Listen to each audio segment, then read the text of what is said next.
여호와의 말씀이 내게 임하니라. 이르시되 내가 너를 모태에 짓기 전에 너를 알았고 내가 배에서 나오기 전에 너를 성별하였고 너를 여러 나라의 선지자로 세웠노라 하시기로 내가 이르되 슬프도소이다. 주 여호와여 보소서 나는 아이라 말할 줄을 알지 못하나이다 하니 여호와께서 내게 이르시되 너는 아이라 말하지 말고 내가 너를 누구에게 보내든지 너는 가며 내가 내게 무엇을 명령하든지 너는 말할지니라. 너는 그들 때문에 두려워하지 말라. 내가 너와 함께하여 너를 구원하리라. 나 여호와의 말이니라 하시고 여호와께서 그의 손을 내밀어 내 입에 대시며 여호와께서 내게 이르시되 보라 내가 내 말을 내 입에 두었노라. 보라 내가 오늘 너를 여러 나라의 여러 왕국 위에 세워 내가 그것들을 뽑고 파괴하며 파멸하고 넘어뜨리며 건설하고 심게 하였느니라 하시니라. 하나님 말씀입니다.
아멘.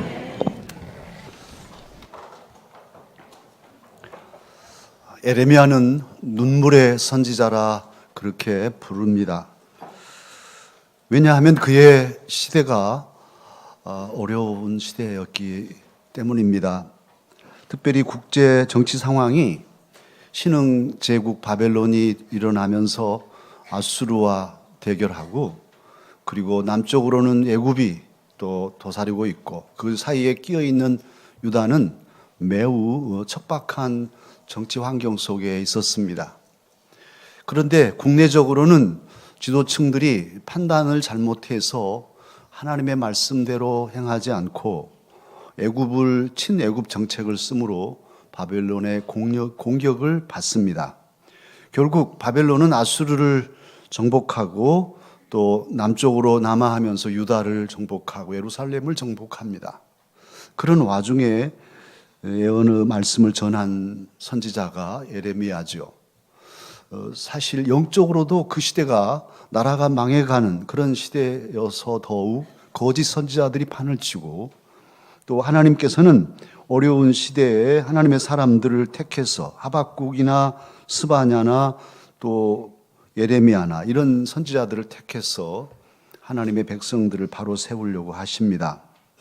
오늘 예레미야를 부르신, 하나님께서 부르신 대목을 우리가 읽었는데요.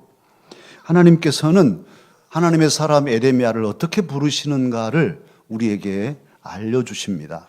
그것은 우리 역시도 예레미야처럼 부르시기 때문이죠. 오늘 말씀을 보면 하나님께서는 예레미야를 어떻게 부르시냐 하면 말씀하심으로 부르십니다. 오늘 4절 말씀을 보면 여호와의 말씀이 내게 임하니라, 이렇게 예레미야는 고백합니다. 하나님의 말씀이 자기에게 왔다고 말씀하고 있어요. 예레미야는 제사장입니다. 말씀을 받을 때는 젊은 제사장이었죠. 제사장이니까 대대로 가문이 제사장 가문이니 어려서부터 늘 말씀을 가까이 했을 거예요.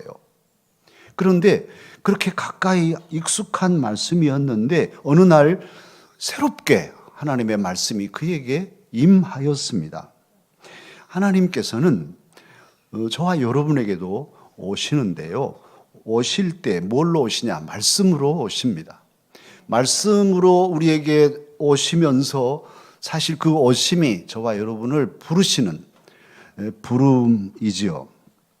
말씀으로 오시는 하나님을 우리가 만날 때 하나님의 뜻을 알게 되고, 눈에 보이지 않으신 하나님, 볼 수 없는 하나님을 말씀으로 우리는 만나고 느끼고 그분의 뜻을 깨달아 알며 살아갑니다. 저희 그 손녀가 지난주에 할아버지 해가 눈으로 들어와요, 이렇게 말하더라고요. 사실 해가 지 녀석 태어나기 전부터 있는 텐데 늘 봤을 해인데 해가 눈으로 들어온 걸 느낀 거예요. 그래서 제가 짧은 동시를 짓기도 했습니다만, 사랑하는 강서 가족 여러분, 하나님의 말씀이, 늘 익숙한 말씀이 어느 날 갑자기 내게로 들어올 수 있습니다. 할렐루야. 바로 그 경험, 그 체험의 순간이 하나님의 부르심의 시간이죠. 예레미야는 나라가 쇠해져갈 때, 정말 앞이 보이지 않을 때, 절망이 가득한 때에, 영적으로 심히 타락한 그때 하나님께서 말씀으로 예레미야에게 오셨습니다. 그리고 그 말씀으로 예레미야를 부르셨습니다. 그 하나님은 오늘도 이 시간 저와 여러분에게도 말씀으로 오시고 말씀으로 지금 저를 통해 설교하게 하시는데, 이 말씀으로 여러분을 부르고 계십니다. 말에는 힘이 있죠. 말에 씨가 있다 하지 않습니까? 말은 생각의 그릇입니다. 생각을 담는 그릇이 말이에요. 생각은 있는데 표현하려면 단어가 있어야 되잖아요. 그래서 생각은 많은데 표현할 것이 없으면, 저 아랫동네 우리 고향 사람들은 뭐라 하냐면 거시기 하면 다 돼요. 잘 모르고 말이 안 되는 것들은 다 묶어가지고 거시기 있잖아 하면 되는 것이죠. 어쨌든 거시기든지 어떠든지 그릇이 있어야 생각이 담기는 것인데요. 우리가 어떤 말을 품고 사느냐는 어떤 생각을 하며 사느냐이고 이것은 결국 우리의 성패, 생사를 판가름하는 결정적인 요소입니다. 한강에 다리가 강남과 강북을 잇는 다리가 총 31개입니다. 그런데 사람들이 이 다리에서 뛰어내려서 자기의 삶을 끊어버리려고 시도를 하는 사람들이 많아요. 매일 하루 평균 1.2명이 뛰어내린다 합니다. 조사된 바로만 그렇죠. 더 많은 사람이 있을 수도 있죠. 그런데 31개 한강에 놓여 있는 다리 중에서 제일 사람들이 자주 뛰어내리는 다리가 우리가 사는 데서 가까운 마포대교입니다. 그래서 마포대교는 사람들이 떨어져도 다치지 않게 또 하나 장치를 해놓고 있던데요. 특히 그 다리에 글귀들이 써 있어서 사람들이 죽으러 왔다가 그 글귀 보고 마음을 돌이키는 경우들이 적지 않습니다. 뭐라고 말들이 써 있냐 하면 많이 힘들었군요. 이렇게 그냥 넌 너라서 아름다워요. 그래도 열심히 살자. 또 너는 소중한 사람이야. 이런 말들이 문구로 써 있어서 사람들에게 다시금 돌이킬 수 있는 그런 힘을 준다 합니다. 사랑하는 강스 가족 여러분, 한낱 사람의 말도 사람을 살리기도 하고 죽이기도 합니다. 그런데 하물며 하나님의 말씀이겠습니까? 하나님의 말씀은 만민에게 주시는 복음, 복된 소식이고 생명의 양식입니다. 누구나 하나님의 말씀을 믿음으로 받으면, 내게 주신 말씀이라고 믿고 받으면 그 말씀이 그에게로 들어가서 그 안에서 역사하게 됩니다. 하나님의 말씀이 저와 여러분에게 임하면 그 말씀이 내 안에서 나를 새롭게 합니다. 내가 슬플 때, 너무너무 힘들어 눈물 지을 때 하나님의 말씀이 고요히 찾아와서 내 마음을 적시고, 그러면 참으로 깊은 슬픔도 견뎌내고 이겨낼 수 있게 됩니다. 너무너무 지치고 힘들었을 때 뜨겁게 파고드는 하나님의 말씀을 붙들면 그 말씀이 우리로 다시 일어서게 하고 힘차게 전진할 힘을 공급해 줍니다. 갈 바를 알지 못하고 방황할 때, 이리 가야 할지 저리 가야 할지 결정을 못 짓고, 또는 자기 삶에 대해서 회의에 빠져서 절망할 때 하나님의 말씀이 내게 오면 그 말씀은 나에게 지혜를 주시고 내가 얼마나 소중한 존재인지 알게 해주시고 나의 갈 길을 인도하여 주십니다. 그러므로 저와 여러분 늘 믿음을 가지고 말씀으로 오시는 하나님, 말씀으로 부르시는 하나님을 기대하며 말씀에 집중하십시다. 나를 말씀으로 부르시는 하나님은 어떤 분이시냐 하면, 오늘 에레미야를 통해 주시는 말씀을 보면 나를 아시고 나를 성별하시고 나를 사명자로 세우시는 하나님이십니다. 오늘 본문 5절은 다 함께 읽으십시다. 다 함께 5절을 읽겠습니다.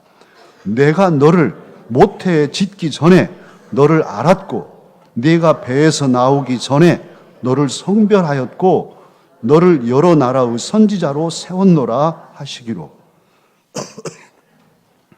저와 여러분은 예정론을 믿는 장로교인들이죠. 대한예수교 장로회, 우리는 통합측 교회입니다. 장로교 안에 또 합동측도 있고 또 장로교지만 기독교 장로교도 있어요. 그런데 대개 다 장로교인들은 예정론, 하나님의 택정하신 예정을 믿고 사는 사람들이란 말이에요. 그런 장로교인으로서는 오늘 이 말씀이 쏙 들어오지요. 그리고 아주 실감이 납니다. 오늘 말씀, 에레미야를 부르시는 말씀인데 어머니 태중에 있기도 전에, 들어서기도 전에 하나님께서 택하시고 성별하셨다는 거예요. 저와 여러분도 이 세상에 태어나기 전에 하나님께서는 이미 저와 여러분을 아시고 성별하여 주셨습니다. 내가 너를 알았다. 하나님께서 말씀하시잖아요. 이 하나님의 아심, 알았다고 하시는 이 아심은 어떤 아심이냐 하면 전능하신 완전한 아심, 전지하신 아심이에요. 여러분이 이 마이크를 보면은 앞쪽만 보시는 것이죠. 이 뒤쪽은 안 보이잖아요. 또 이 마이크 저는 뒤쪽 보지만 또 속도 안 보입니다. 그러나 하나님은 전지하시기에 마이크를 통으로 전체로 속족들이 그냥 함께 아시는 거예요. 하나님의 지혜, 하나님의 지식은 그런 지식으로 저와 여러분을 아십니다. 참으로 창조주로서 이런 깊은 아심으로 저와 여러분을 알았다고 말씀하고 계십니다. 우리는 대개 생명의 뿌리, 내 생명의 뿌리는 어머니의 태라고 생각하죠. 생명이 거기서부터 시작했으니까. 그러나 오늘 하나님의 말씀은 우리에게 깨우쳐 주십니다. 내 생명의 최종 근거, 내 존재의 최종 뿌리는 창조주 하나님이심을 오늘 증거하고 있습니다. 내 생명의 창조자 하나님, 내 존재의 뿌리이신 하나님께서 이 시간 저와 여러분에게 말씀하십니다. 내가 너를 알았다. 내가 너를 알고 있다. 오늘 말씀하고 계셔요. 이 사실은, 하나님이 나를 아신다는 사실은 우리에겐 큰 은혜요 힘입니다. 대박을 터뜨린 영화 중에 나는 내가 지난 여름에 한 일을 알고 있다는 영화가 있어요. 이 공포 영화인데 고등학생들이 어느 여름 밤에 차를 타고 가다 사람을 치어서 죽게 했는데 그 사체를 유기해 놓고 1년을 지납니다. 그런데 1년이 지났는데 편지가 왔어요. 뭐라고 왔냐면 나는 내가 지난 여름에 한 일을 알고 있어. 그리고는 이제 관계된 학생들이 죽어가는 영화입니다. 근데 이 영화가 대박을 터뜨려서 2탄이 나왔는데 무슨 제목이냐면 나는 아직도 내가 지난 여름에 한 일을 알고 있어. 농담이 아니라 진짜로 그런 영화가 나왔어요. 그리고 또 3탄이 나왔습니다. 3탄은 뭐냐? 나는 항상 네가 지난 여름에 한 일을 알고 있을 거야. 그래서 그 3탄은 대박은 못 터뜨렸다 하는데 사람이 나를 아는 것이 알면 도와줘야 될 텐데 오히려 해가 되는 경우들이 많아요. 특히 우리 한국 사회는 몰카 사회, 몰카 공화국 어떻게 이렇게 됐는지 모르겠어요. 어디 정말 화장실 한 번도 제대로 가기가 어려운 이런 나라가 이게 무슨 일일까요? 왜 그렇게 관심들이 많고 특히 성적인 것에 관심이 많을까요? 제가 아는 어느 목사님은 아들과 며느리가 다 잘 나가는 로펌의 변호사들인데 절대로 아버지 카톡도 하지 마세요. 그래가지고 카톡도 안 하신 분이 계시더라고요. 그분이 전자공학을 전공했는데도 안 해, 카톡을. 저는 카톡하고 작년부터 페이스북을 시작했습니다만 그래도 개인 정보가 내 개인은 나가도 우리 가족들이 나가지 않도록 아주 조심하고 있어요. 이게 사이버 공간에 뿌려지면 나 죽은 뒤라도 떠다닐 수 있어서 상당히 조심스럽습니다. 왜냐하면 사람은 우리를 알면 우리에게 도움을 주는 것이 아니라 이번에 어디 며칠 여행 가? 그러면 도둑놈들이 알고 찾아오는 이런 나라이기 때문에 조심스럽죠. 그런데 사람은 나를 알면 나를 해치고 나를 무시하고 나를 괴롭힐 수 있지만 하나님, 저와 여러분이 믿고 섬기는 하나님께서는 나를 아시면 결코 나를 해치지 않으십니다. 하나님은 사랑이십니다. 하나님은 선하십니다. 그러기에 우리를 아신 만큼 우리를 도우시는 것이죠. 하나님께서 우리를 알고자 하시는 것은 순수한 사랑 때문에 저와 여러분을 알고 계시고 그 알 자체가 사랑이시기에 그렇습니다.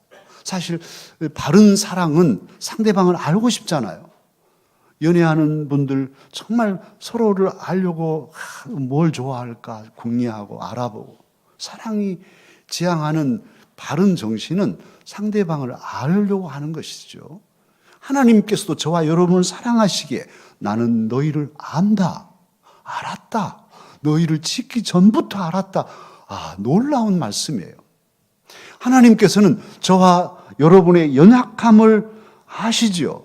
그러기에 우리는 모르고 우리 힘으로 가려다가 절망할지라도 사실은 그 연약함을 아시기에 늘 같이 함께 하시면서 우리의 연약함을 도우시는 분이 우리 하나님이십니다. 우리의 슬픔을 아시기에 하나님, 내 슬픔을 참으로 세상이 위로할 수 없는 말씀으로 위로하시는 분이 저와 여러분을 아시는 하나님이십니다. 나의 절망을 아시는 하나님. 그러기에 내게 소망을 주시고 용기를 주시는 분은 여호와 하나님이십니다. 주님께서는 저와 여러분을 잘 아시기에 우리의 허물과 죄를 다 헤아리시고 보혈로 정결케 하시고 성결케 하셔서 우리를 예레미야처럼 사명자로 세워 주십니다. 우리는 말하지요. 나는 사명자가 아닌데요. 목사님이나 사명자지. 그렇지 않습니다. 모든 그리스도인은 하나님께서 세우신 사명자입니다. 가정에도 여러분은 이번 명절에 이제 가족들, 친지들을 만나실 텐데 그 자리가 사명의 자리예요. 남편으로서, 아내로서, 아버지로서 자리, 어머니로서 자리, 할아버지로서, 할머니로서, 또는 아들로서, 딸로서, 손자로서 다 그 자리가 사명의 자리이지요. 몫을 감당해야 할 하나님께서 우리를 아시고 우리를 부르셔서 아시고 성별해서 세워주신 자리가 가정에서는 그곳이에요. 그래서 몫을 잘 감당해야 합니다. 교회에서 다 여러 일들이 있죠. 참으로 몫을 다 감당하는 사명들이 있어요.